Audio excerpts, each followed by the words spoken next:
Well, we know what's coming. Little Women, chapter 46. Under the Umbrella. Beautiful scene in the movie. Classic.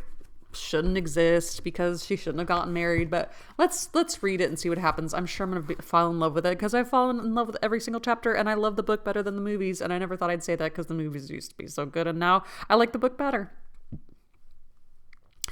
While Laura and Amy were taking conjugal strolls over the velvet carpets as they set their house in order and planned a blissful future, good for them, Mr. Bear and Joe were enjoying promenades of a different sort along muddy roads and sodden fields. I always do a walk toward evening, and I don't know why I should give it up, just because I often happen to meet the professor on his way out, said Jo to herself, after 2 or 3 encounters, for though there were 2 paths to Meg's, whichever one she took, she was sure to meet him, either going or returning. He was always walking rapidly, and never seemed to see her till quite close, when he would look as if his short-sighted eyes had failed to recognize the approaching lady till that moment. Then, if she was going to Meg's, he always had something for the babies. If her face was turned homeward, he had merely strolled down to see the river and was just returning, unless they were tired of his frequent calls. Under the circumstances, what could Jo do but greet him civilly and invite him in? If she was tired of his visits, she concealed her weariness with perfect skill and took care that there should be coffee for supper, as Mr. Bear doesn't like tea. By the 2nd week, everyone knew perfectly well what was going on, yet everyone tried to look as if they were stone blind to the changes in Jo's face. Never asked why she sang about her work, did up her hair 3 times a day, and got so blooming with her evening exercise, and no one seemed to have the slightest suspicion that Professor Bear, while talking philosophy with the father, was giving the daughter lessons in love. Jo couldn't even lose her heart in a decorous manner, but sternly tried to quench her feelings, and failing to do so, led a somewhat agitated life. She was mortally afraid of being laughed at for surrendering after her many and vehement declarations of independence. Laurie was her especial dread. But thanks to the new manager, he behaved with praiseworthy propriety, never called Mr. Bear a capital old fellow in public, never alluded in the remotest manner to Jo's improved appearance, or expressed at the least surprise at seeing the professor's hat on the Marches Hall table nearly every evening. But he exulted in private, and longed for the time to come when he could give Jo a piece of plate, with a bear and a ragged staff on it as an appropriate coat of arms. For a fortnight, the professor came and went with lover-like regularity. Then he stayed away for 3 whole days and made no sign, a proceeding which caused everybody to look sober, and Jo to become pensive at first, and then, alas, for romance, very cross. Disgusted, I dare say, and gone home as suddenly as he came. It's nothing to me, of course, but I should think he would have come and bid us good-bye, like a gentleman, she said to herself, with a despairing look at the gate, as she put her things on for the customary walk one dull afternoon. "You'd better take the little umbrella, dear. It looks like rain," said her mother, observing that she had on her new bonnet, but not alluding to the fact. "Yes, Marmee, do you want anything in town? I've got to run in and get some paper," returned Jo, pulling out the bow under her chin before the glass, as an excuse for not looking at her mother. "Yes, I want some twilled Silesia, a paper of No. 9 needles, and 2 yards of narrow lavender ribbon. Have you got your thick boots on and something warm under your cloak?" "I believe so," answered Jo absently. "If you happen to meet Mr. Bear, bring him home to tea. I quite long to see the dear man," added Mrs. March. Jo heard that, but made no answer, except to kiss her mother and walk rapidly away, thinking with a glow of gratitude in spite of her heartache. "How good she is to me. What do girls do when they haven't any mothers to help them through their troubles?" The dry goods store were not down among the counting houses, banks, and wholesale warerooms, where gentlemen most do congregate. But Jo found herself in that part of the city before she did a single errand, loitering along as if waiting for someone, examining engineering instruments in one window and samples of wool in another, with most unfeminine interest, tumbling over barrels, being half smothered by descending bales, and hustled unceremoniously by busy men who looked as if they wondered how the deuce she got here. A drop of rain on her cheek recalled her thoughts from baffled hopes to ruined ribbons. For the drops continued to fall, and being a woman as well as a lover, she felt that, though it was too late to save her heart, she might her bonnet. Now she remembered the little umbrella, which she had forgotten to take in her hurry to be off, but regret was unavailing, and nothing could be done but borrow one or submit to a drenching. She looked up at the lowering sky, down at the crimson bow, already flecked with black, forward along the muddy street, then one long lingering look behind at a certain grimy warehouse with Hoffman, Schwartz & Co. over the door, and said to herself with a sternly reproachful air, "It serves me right. What business has I to put on all my best things and come philandering down here hoping to see the professor? Joe, I'm ashamed of you. Now you shall not go there to borrow an umbrella or find out where he is from his friends. You shall slop away and do your errands in the rain, and if you catch your death and ruin your bonnet, it's no more than you deserve. Now then." With that, she rushed across the street so impetuously that she narrowly escaped annihilation from a passing truck and precipitated herself into the arms of a stately old gentleman who said, "I beg your pardon, ma'am," and looked mortally offended. Somewhat daunted, Jo righted herself, spread her handkerchief over the devoted ribbons, and putting temptation behind her, hurried on with increasing dampness about the ankles and much clashing of umbrellas overhead. The fact that a somewhat dilapidated blue one remained stationary above the unprotected bonnet attracted her attention, and looking up, she saw Mr. Bhaer looking down. "I feel to know the strong-minded lady who goes so bravely under many horse noses and so fast through much mud. What do you down here, my friend?" "I'm shopping." Mr. Bhaer smiled as he glanced from the pickle factory on one side to the wholesale hide and leather concern on the other, but he only said politely, "You have no umbrella. May I go also and take for you the bundles?" "Yes, thank you." Jo's cheeks were as red as her ribbon, and she wondered what he thought of her, but she didn't care, for in a minute she found herself walking away, arm in arm with her professor, feeling as if the sun had suddenly burst out with uncommon brilliancy, that the world was all right again, and that one thoroughly happy woman was paddling through the wet that day. "We thought you had gone," said Jo hastily, for she knew he was looking at her. Her bonnet wasn't big enough to hide her face, and she feared he might think the joy it betrayed unmaidenly. "Did you believe that I should go with no farewell to those who have been so heavenly kind to me?"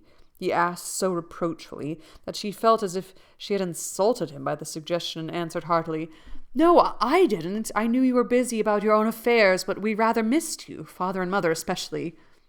"And you?" "I'm always glad to see you, sir." "Oh, Jo!"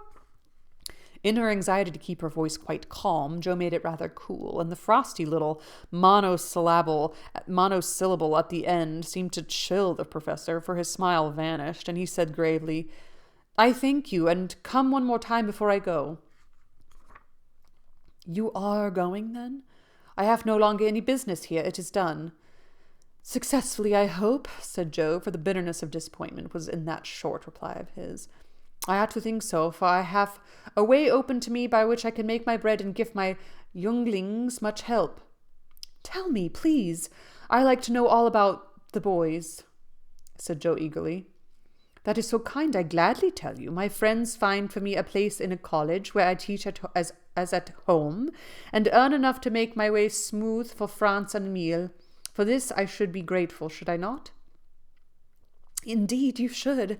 How splendid it will be to have you doing what you like and be able to see you often and the boys," cried Jo, clinging to the lads as an excuse for the satisfaction she could not help betraying.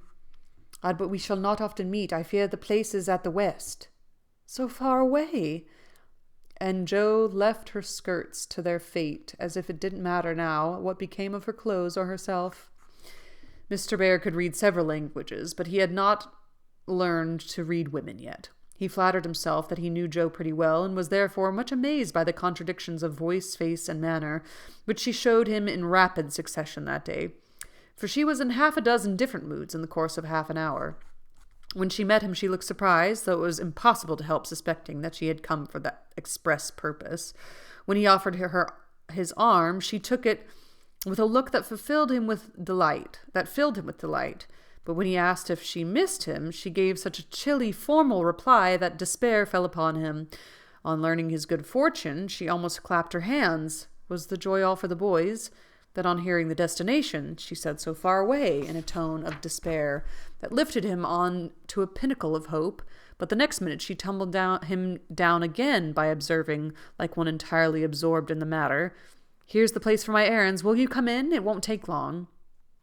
That's so funny that she rewound and went through all the different emotions like Ron Weasley. Just because you have the emotional capacity of a teaspoon. Jo rather prided herself upon her shopping capabilities and particularly wished to impress her escort in the neatness and dispatch with which she would accomplish the business.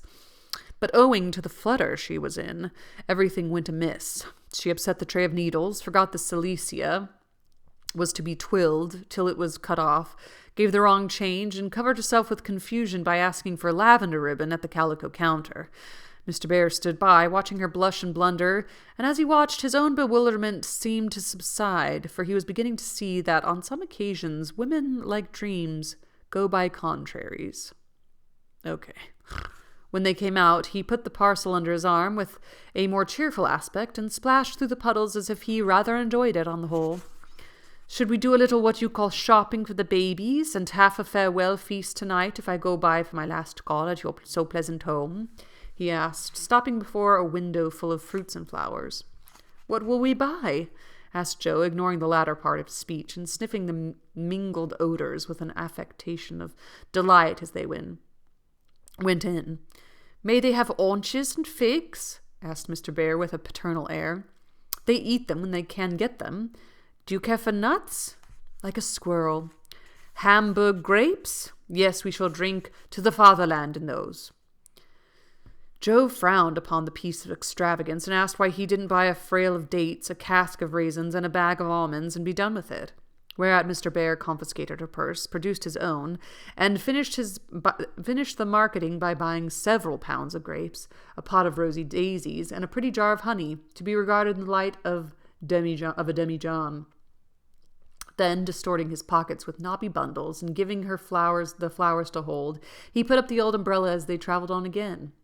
"Miss March, I have a great favour to ask you," began the professor after a moist promenade of half a block. "Yes, sir," and Jo's heart began to beat so hard she was afraid he would hear it. "I am bold to say it in spite of the rain, because so short a time remains to me." "Yes, sir," and Jo nearly smashed the small flower pot with a sudden squeeze she gave it. "I wish to get a little dress for my Tina, and I am too stupid to go alone. Will you kindly give me a word of taste and help?" "Yes, sir." And Jo felt as calm and cool all of a sudden as if she had stepped into a refrigerator.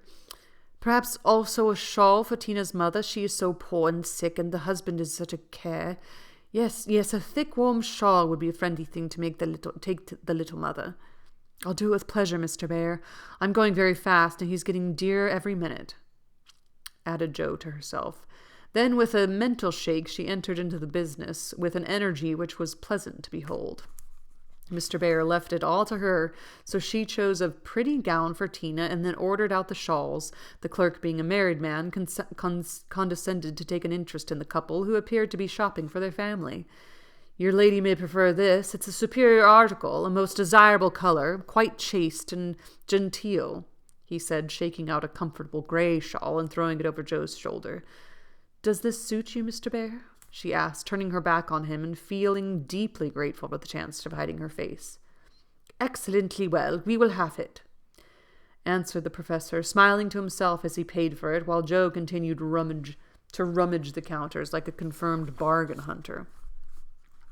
"Now shall we go home?" he asked, as if the words were very pleasant to him. "Yes, it's late, and I'm so tired." Jo's voice was more pathetic than she knew, for now the sun seemed to have gone in as suddenly as it came out, and the world grew muddy and miserable again, and for the first time she discovered that her feet were cold, her head ached, and that her heart was colder than the former, fuller of pain than the latter. Mr. Bear was going away. He only cared for her as a friend. It was all a mistake, and the sooner it was over the better.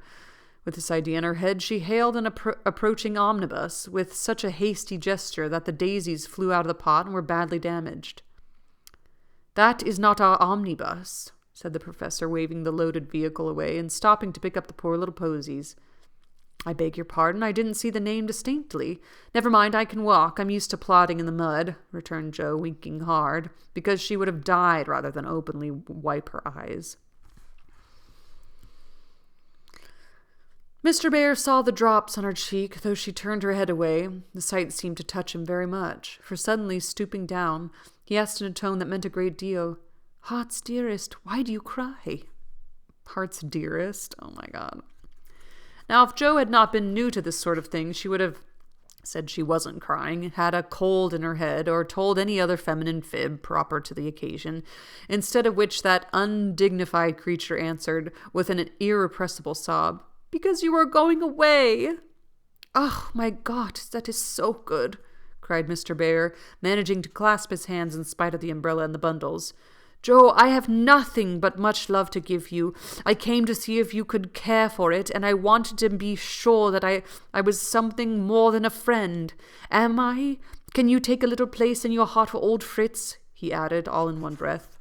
"Oh, yes," said Jo, and he was quite satisfied, for she folded both hands over his arms and looked up at him with an expression that plainly showed how happy she would be to walk through life beside him, even though she had no better shelter than the old umbrella if he carried it.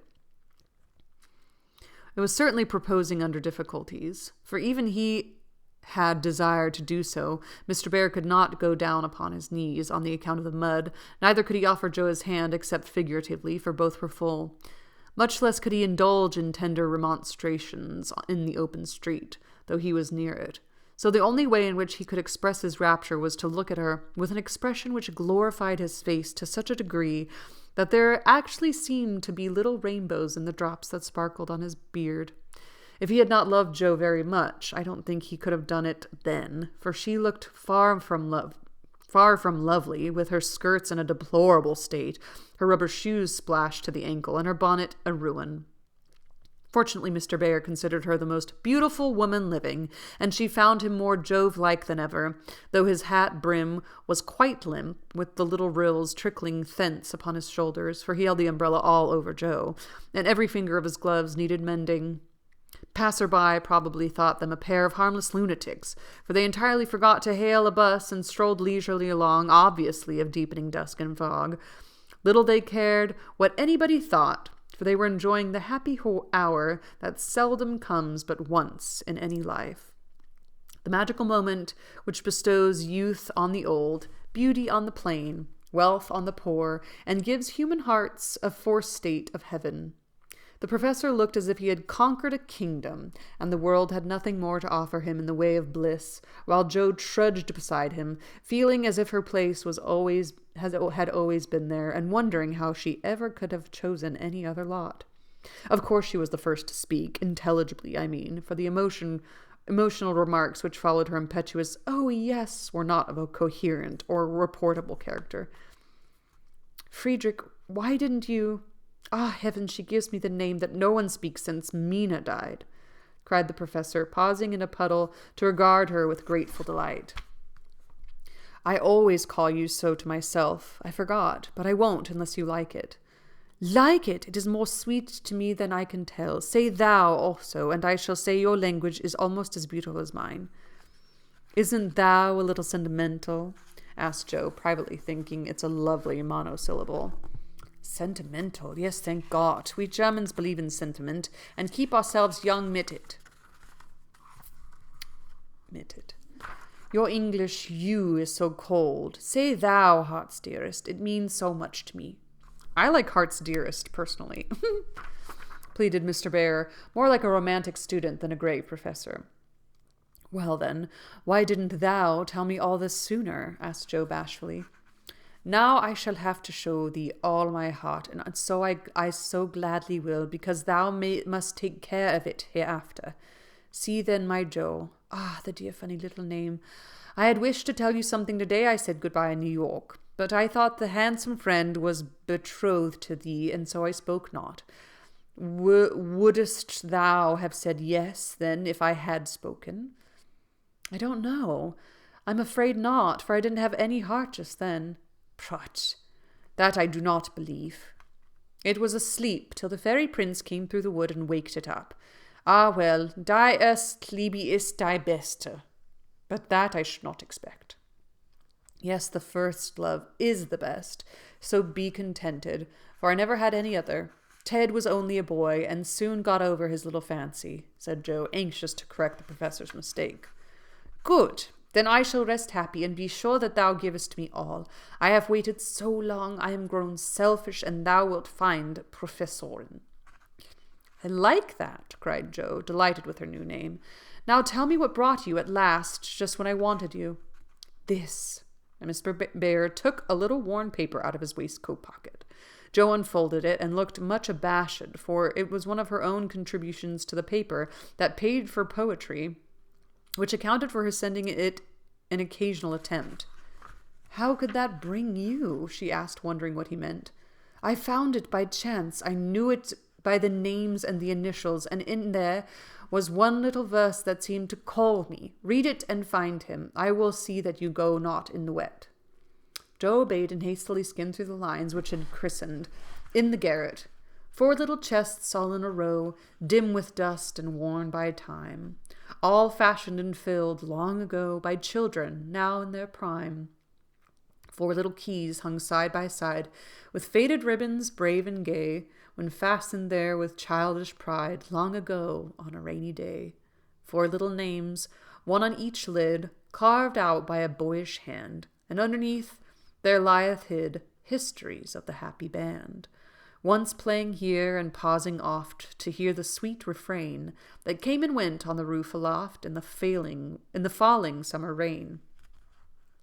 Meg on the first lid, smooth and fair, I look in with loving eyes, for folded here with well-known care a goodly gathering lies, the record of a peaceful life, gifts to gentle child and girl, a bridal gown, lines to a wife, a tiny shoe and a baby curl.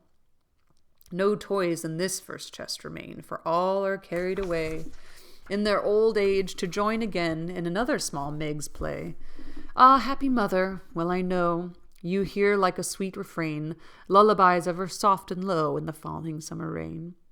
Joe, on the next lid, scratched and worn, and within a motley store of headless dolls and schoolbooks torn, birds and beasts that speak no more, spoils brought home from the fairy ground, only trod by youthful feet, dreams of a future never found, memories of a past still sweet, half-writ poems, stories wild, April letters, warm and cold, diaries of a wilful child, hints of a woman early old, a woman in a lonely home, hearing like a sad refrain, Be worthy, love, and love will come, in the falling summer rain. My Beth, the dust is always swept from the lid that bears your name, as if by loving eyes that wept, by careful hands that often came. Death canonized for us one saint, ever less human than divine.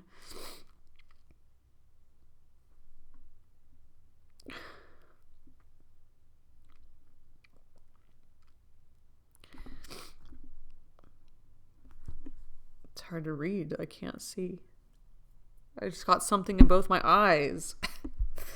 And still we lay with tender plaint, relics in this household shrine. The silver bell, so seldom rung, the little cap which last she wore, the fair dead Catherine that hung by angels born above her door. The songs she sang, without lament, in her prison house of pain, forever there are they sweetly blent with the falling summer rain. Upon the last lid's polished field, legend now both fair and true, a gallant knight bears on his shield Amy in letters gold and blue.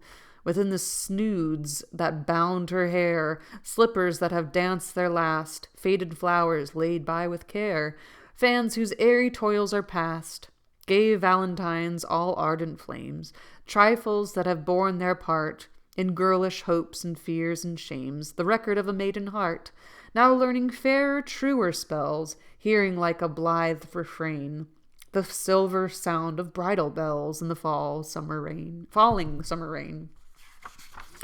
4 little chests all in a row, dim with dust and worn by time.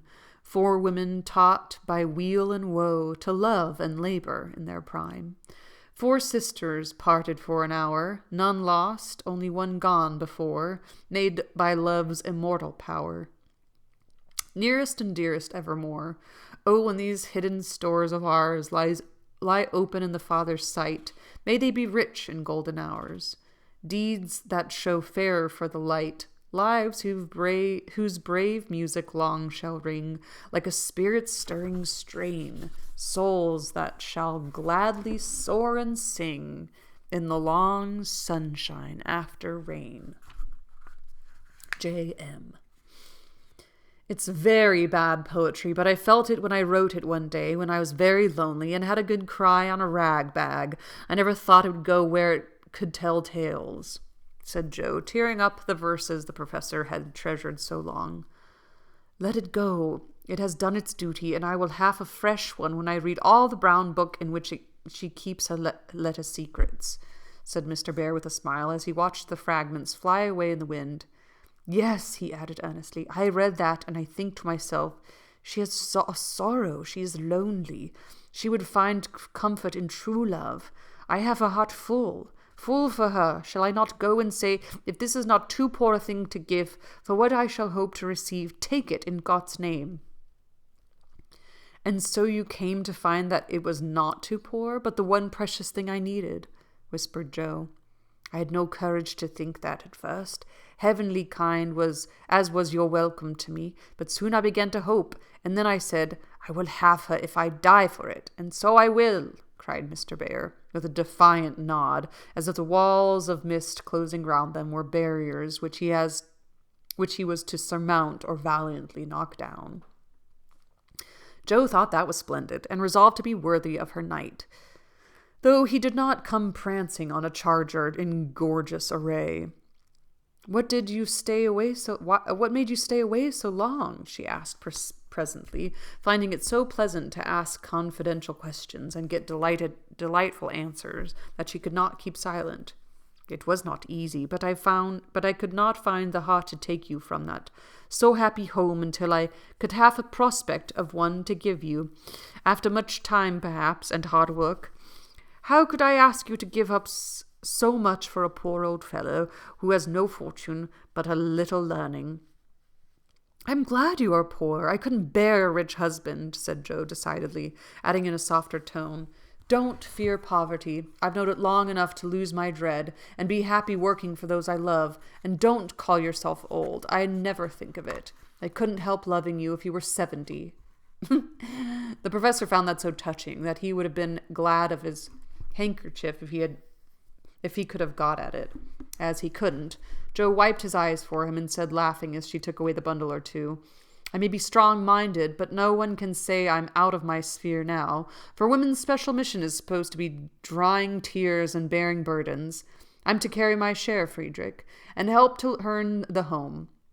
Make up your mind to that, or I'll never go, she added resolutely, as he tried to reclaim his load. We shall see. Have you patience to wait a long time, Jo? I must go away and do my work alone. I must help my boys first, because even for you I may not break my word to Mina. Can you forgive that and be happy while we hope and wait? Yes, I know I can, for we love one another, and that makes all the rest easy to bear. I have my duty also and my work. I couldn't enjoy myself if I neglected them even for you. So there's no need of hurry or impatience. You can do your part out west, I can do mine here, and both be happy, hoping for the best and leaving the future to be as God wills. Ah, thou givest me such hope and courage, and I have nothing to give back but a full heart in these empty hands, cried the professor, quite overcome. So they're just going to, live separately for we don't even know how long? That's interesting.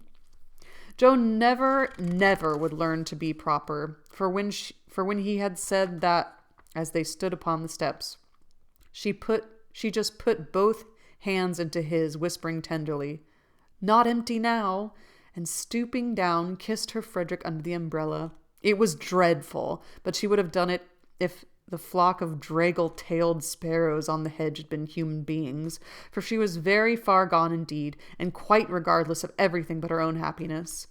Though it came in such a very simple guise, that was the crowning moment of both their lives, when, turning from the night and storm and loneliness to the household light and warmth and peace, waiting to receive them with a glad "welcome home," Jo led her lover in and shut the door.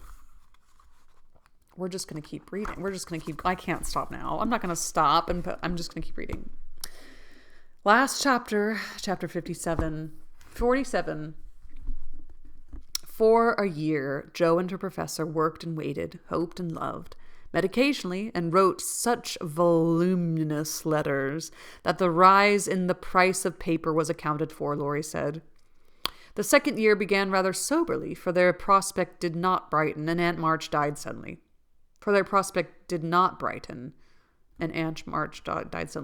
But when their first sorrow was over, for they loved the old lady in spite of her sharp tongue, they found that they had cause for rejoicing, for she had left Plumfield to Jo, which made all sorts of joyful things possible. "It's a fine old place, and will bring a handsome sum, for of course you intend to sell it," said Laurie, as they were talking the matter over some weeks later. "No, I don't," was Jo's decided answer, as she petted the fat poodle, whom she had adopted out of respect for his former mistress. "You don't mean to live there?" "Yes, I do." "But, my dear girl, it's an immense house, and will take a power of money to keep it in order. The garden and orchard alone will need 2 or 3 men, and farming isn't in Bayer's line, I take it." "He'll try his hand at it there, if I propose it." "And you expect to live on the produce of the place?" "Well, that sounds paradisiacal. Paradisiacal. But you'll find it desperate hard work. The crop we are going to raise is a profitable one," and Jo laughed. "Of what is this fine crop to consist, ma'am?" "Boys. I want to open a school for little lads, a good, happy, home-like school, with me to take care of them and Fritz to teach them." "That's a truly Joian plan for you. Isn't that just like her?" cried Laurie, appealing to the family, who looked as much surprised as he. "I like it," said Mrs. March decidedly. "So do I," added her husband, who welcomed the thought of a chance for trying the Socratic method of education on modern youth. "It will be an immense care for Jo," said Meg, stroking the head of her one all-absorbing son. "Jo can do it, and be happy in it. It is a splendid idea. Tell us all about it," cried Mr. Laurence, who had been longing to lend the lovers a hand, but knew that they would refuse his help. "I knew you'd stand by me, sir. Amy does too. I see it in her eyes, though she prudently waits to turn it over in her mind before she speaks. Now, my dear people," continued Jo earnestly, "just understand that this isn't a new idea of mine, but a long-cherished plan. Before my Fritz came, I used to think how, when I made my fortune, and no one needed me at home, I'd hire a big house and pick up some poor, forlorn little lads who hadn't any mothers, and take care of them and make life jolly for them before it was too late. I see so many going to ruin for want of help at the right minute. I love so to do anything for them. I seem to feel their wants and sympathize with their troubles, and oh, I should so like to be a mother to them." Mrs. March held out her hand to Jo, who took it smiling with tears in her eyes, and went on in the old enthusiastic way, which they had not seen for a long while. "I told my plan to Fritz once, and he said it was just what he would like, and agreed to try it when he got rich. Bless his dear heart, he's been doing it all his life, helping poor boys, not getting rich. That'll never be. Money doesn't stay in his pocket long enough to lay up any. But now, thanks to my good old aunt, who loved me better than I ever deserved, I'm rich. At least, I feel so. And we can live at Plumfield perfectly well if we have a big, flourishing school. It's just the place for boys. The house is big and the furniture strong and plain. There's plenty of room for dozens inside and splendid grounds outside. They could help in the garden and orchard. Such work is healthy, isn't it, sir? Then Fritz could train and teach in his own way, and father will help him. I can feed and nurse and pet and scold them, and mother will be my standby. I've always longed for lots of boys and never had enough. Now I can fill the house full and revel in the little dears to my heart's content. Think what luxury, Plumfield my own, and a wilderness of boys to enjoy with me." As Jo waved her hands and gave a sigh of rapture, the family went off into a gale of merriment, and Mr. Laurence laughed till they thought he'd have an apoplectic fit. "I don't see anything funny," she said gravely when she could be heard. "Nothing can be more natural and proper than for my professor to open a school, and for me to prefer to reside on my own estate." "She is putting on airs already," said Laurie, who regarded the idea in the light of a capital joke. "But may I inquire how you intend to support the establishment? If all the pupils are little ragamuffins, I'm afraid your crop won't be profitable in a worldly sense, Mrs. Bayer." "Now don't be a wet blanket, Teddy. Of course I shall have rich pupils. Also, perhaps begin with such altogether. Then when I've got a start, I can take a ragamuffin or two, just for a relish. Rich people's children often need care and comfort, as well as poor. I've seen unfortunate little creatures left to servants, or backward ones pushed forward, when it's real cruelty. Some are naughty through mismanagement or neglect, and some lose their mothers. Besides, the best have to get through the hobbledehoy age, and that's the very time they need most patience and kindness. People laugh at them and hustle them about, try to keep them out of sight, and expect them to turn all at once from pretty children into fine young men. They don't complain much, plucky little souls, but they feel it. I've been through something of it, and I know all about it. I have a special interest in such young bears, and like to show them that I see the warm, honest, well-meaning boy hearts, in spite of the clumsy arms and legs and the topsy-turvy heads. I've had experience, too, for haven't I brought up one boy to be a pride and honor to his family? I testify that you tried to do it. I'll testify that you tried to do it, said Laurie with a grateful look. And I've succeeded beyond my hopes, for here you are, a steady, sensible businessman doing lots of good with your money and laying up the blessings of the poor instead of dollars. But you aren't merely a businessman. You love good and beautiful things. Enjoy them yourself and let others go halves, and you always did in the old times. I am proud of you, Teddy, for you get better every year, and everyone feels it, though you won't let them say so. Yes, and when I have my flock, I'll just point to you and say, there's your model, my lads. Poor Laurie didn't know where to look, for, man though he was, something of the old bashfulness came over him as this burst of praise made all faces turn approvingly upon him. I say, Joe, that's rather too much, he began, just in his old boyish way. You have all done more for me than I can ever thank you for, except by doing my best not to disappoint you. You have rather cast me off lately, Joe, but I've had the best of help, nevertheless. So if I've got on at all, you may thank these two for it. And he laid one hand gently on his grandfather's white head and the other on Amy's golden one, for the three were never far apart. I do think that families are most beautiful things in all the world, burst out Joe, who was in an unusually uplifted frame of mind just then. When I have one of my own, I hope it'll be as happy as the three I know and love the best. If John and my Fritz were only here, it would be quite a little heaven on earth, she added more quietly. And that night, when she went to her room, after a blissful evening of family councils, hopes and plans, her heart was so full of happiness that she could only calm it by kneeling beside the empty bed always near her own, and thinking tender thoughts of Beth. It was a very astonishing year altogether, for things seemed to happen in an unusually rapid and delightful manner. Almost before she knew where she was, Jo found herself married and settled in Plumfield. Then a family of 6 or 7 boys sprung up like mushrooms and flourished surprisingly. Poor boys as well as rich, for Mr. Laurence was continually finding some touching case of destitution and begging the Bayers to take pity on the child, and he would gladly pay a trifle for its support. In this way, the sly old gentleman got around proud Jo and furnished her with the style of boy in which she most delighted. Of course, it was an uphill work at first, and Jo made queer mistakes, but the wise professor steered her safely into calmer waters, and the most rampant ragamuffin was conquered in the end. How Jo did enjoy her wilderness of boys, and how poor dear Aunt March would have lamented that she had been there to see the sacred precincts of prim, well-ordered Plumfield overrun with Tom, Dicks, and Harrys. There was a sort of poetic justice about it, after all, for the old lady had been the terror of all the boys for miles around, and now the exiles feasted freely on forbidden plums, kicked up from the gravel with profane boots unreproved, and played cricket in the big field where the irritable cow with a crumpled horn used to invite rash youths to come and be tossed.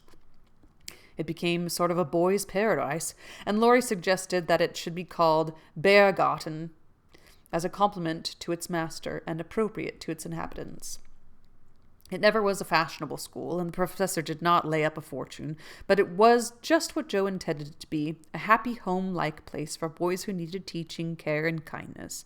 Every room in the big house was soon full. Every little plot in the garden soon had its owner.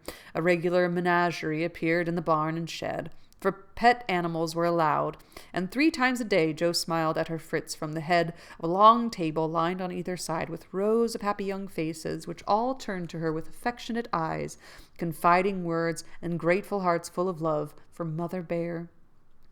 She had boys enough now, and did not tire of them, though they were not angels by any means, and some of them caused both Professor and Professorin much trouble and anxiety. But her faith in the good spot which exists in her heart of the naughtiest, sauciest, most tantalizing little ragamuffin gave her patience, skill, and, in time, success.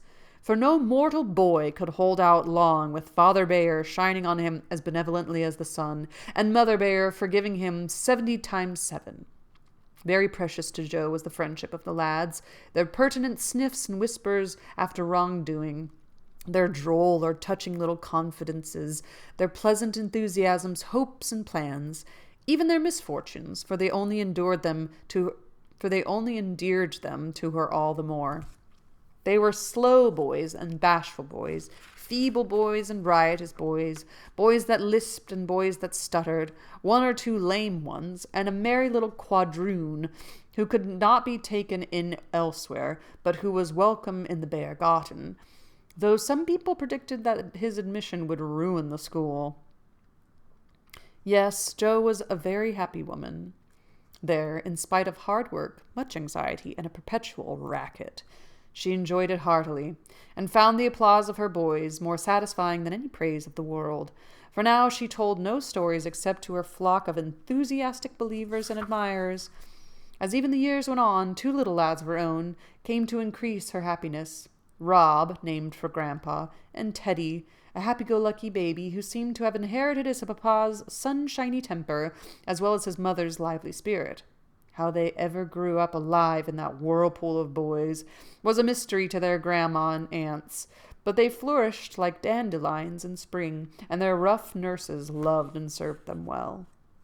There were a great many holidays at Plumfield, and one of the most delightful was the yearly apple-picking, for then the Marches, Lawrences, Brooks, and Bears turned out in full force and made a day of it. 5 years after Jo's wedding, one of these fruitful festivals occurred. A mellow October day, when the air was full of an exhilarating freshness which made the spirits rise and the blood dance healthily in the veins. The old orchard wore its holiday attire. Goldenrod and asters fringed the mossy walls. Grasshoppers skipped briskly in the sere grass, and crickets chirped like fairy pipers at a feast.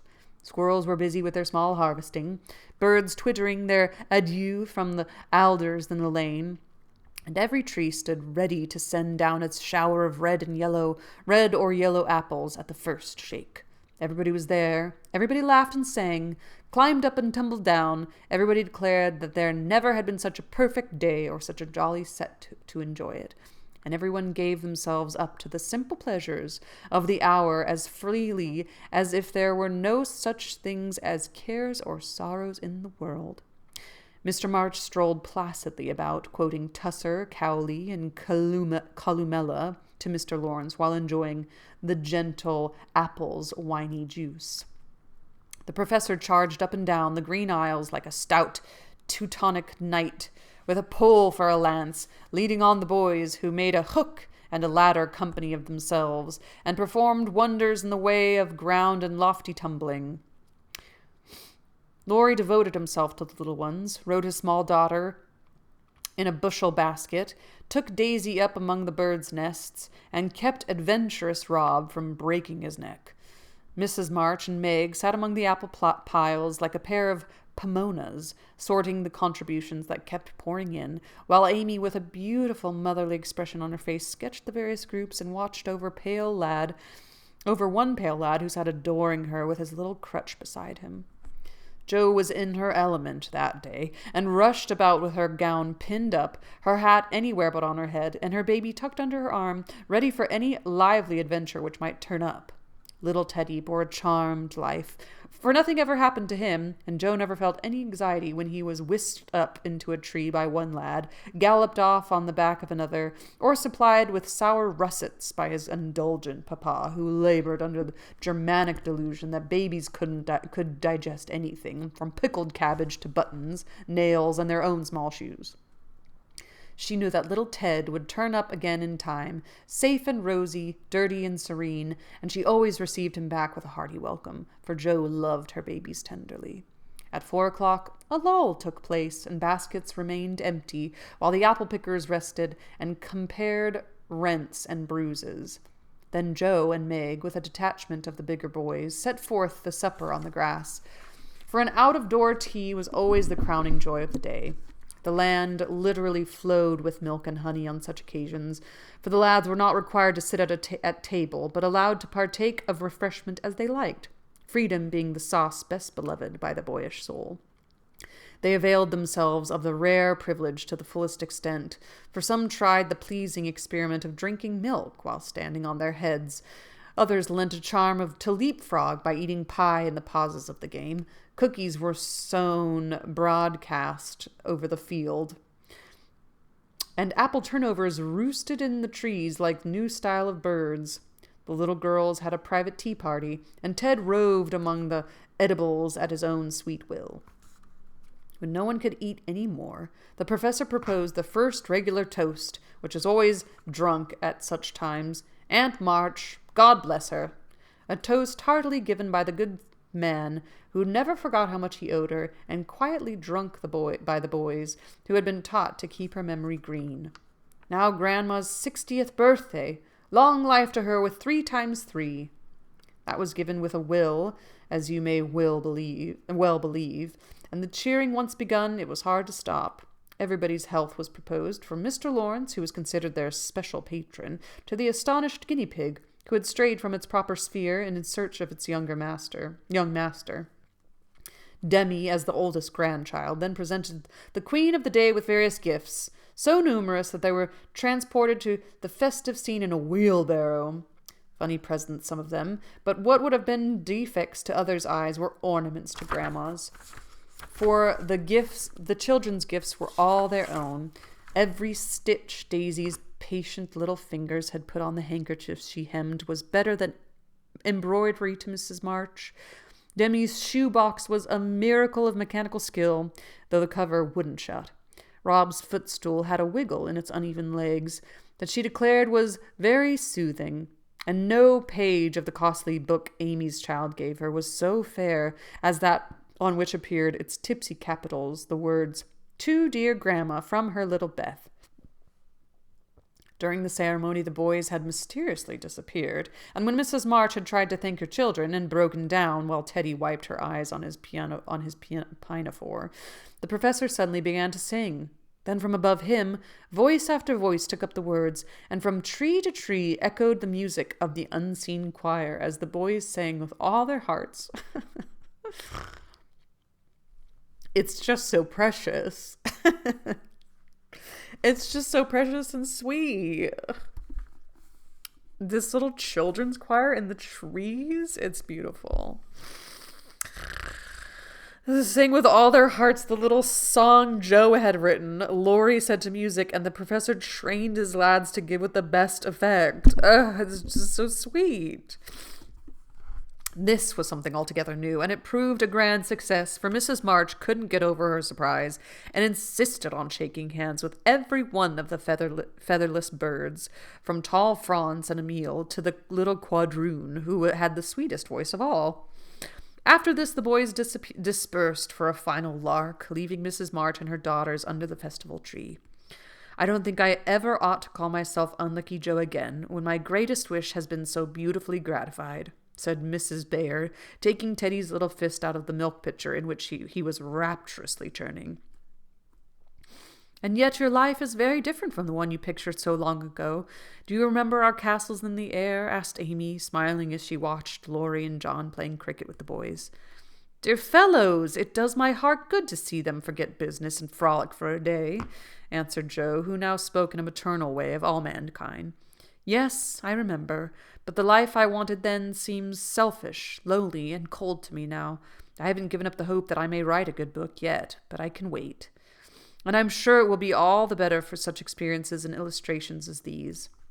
And Joe pointed from the lively lads in the distance to her father, leaning on the professor's arm, as they walked to and fro in the sunshine, deep in one of the conversations which both enjoyed so much, and then to her mother, sitting enthroned among her daughters, with their children in her lap and at her feet, as if all found help and happiness in the face which never could grow old to them.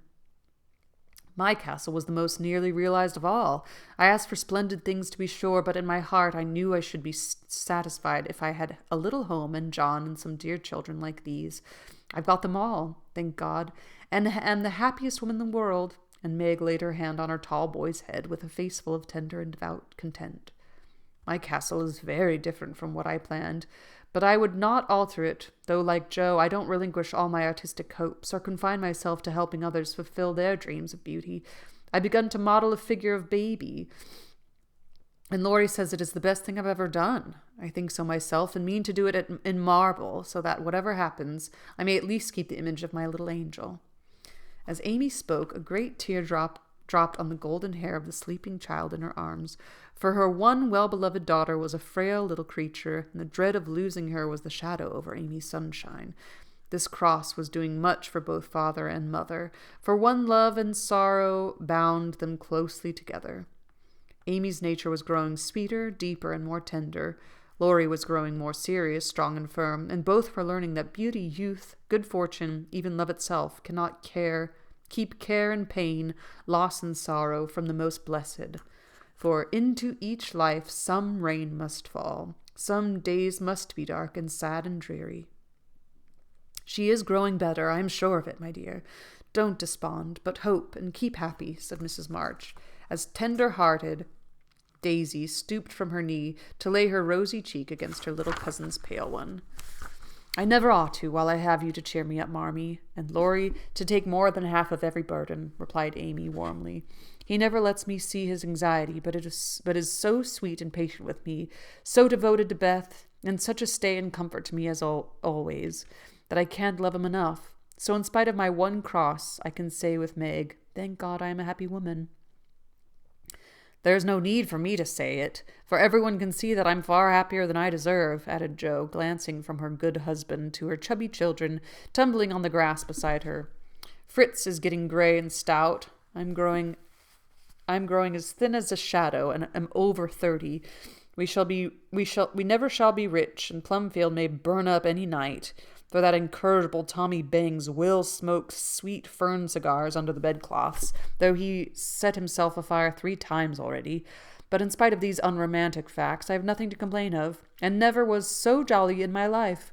Excuse the remark, but living among boys, I can't help using their expressions now and then. Yes, Joe, I think your harvest will be a good one, began Mrs. March, frightening away a big black cricket that was staring Teddy out of countenance. Not half so good as yours, mother. Here it is, and we never can thank you enough for the patient sowing and reaping you have done, cried Joe, with the loving impetuosity which she never could outgrow. I hope there will be more wheat and fewer tares every year, said Amy softly. A large sheaf, but I know there's room in your heart for it, Marmee dear, added Meg's tender voice. Touched to the heart, Mrs. March could only stretch out her arms, as if to gather her children and grandchildren to herself, and say, with face and voice full of motherly love, gratitude, and humility, Oh, my girls, however long you may live, I never can wish you a greater happiness than this. Oh, my God. It's the most bestest, precious little book in the whole wide world. And I just love it so much. And I want to read it again. I want to read all the books I've already read over again because they're all so good. Oh my God, it's beautiful. Okay, here in my closet full of books. Very soon, it is the holidays, so I don't know when I'll be able to start it. But very soon, we will be diving into this controversial and polarizing book called Wuthering Heights. And I still know nothing about it, except that it's like dark, but everybody makes it a love story, but it's not, but we don't know.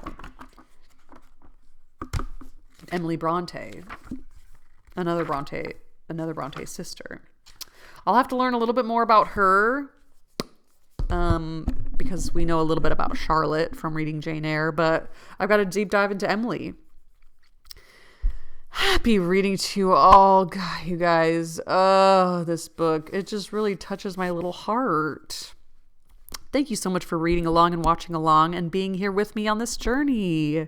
And take care of yourselves and happy reading. Hope you guys get to read through this holiday season. And ta-ta for now.